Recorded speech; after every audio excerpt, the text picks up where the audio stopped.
JR, pasan muna tayo sa Bukidnon kung saan hit na hit naman bilang ulam ang janitor fish. Kaya janitor fish, di ba kaaway ng mga mangingisda sa Pasig at Marikina River yun? Ako, alamin na lang natin mula sa isang catch and cook vlogger.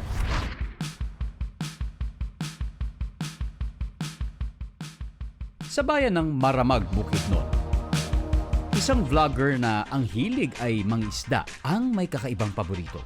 Hindi hito, hindi biya, at hindi rin tilapia kung hindi janitor fish. Bata pa lang sinikim ng matutong mangisda ng armored suckermouth catfish o janitor fish. Ngayong pamilyado na siya, isa pa rin ito sa mga paboritong ulam ng kanyang pamilya. Sa katunayan, nang i-launch ang kanyang catch and cook vlog, ang una niyang content ay ang paghuli at pagluluto ng janitor fish. Sa pagpangisda namin, parati namin nahuhuli yung janitor fish. Kaya doon namin naisip na try kaya namin na lutuin na para sa amin talaga na yung makakain talaga na normal na pagkain. Yung lasa ng janitor fish parang ano yan malasugi. Maputi yung ano yan, yung laman niya. Saka malinamnam, malasa, lalong-lalo na sa kinilaw. 5 taon na yung tagal ng pagkain namin ng janitor fish.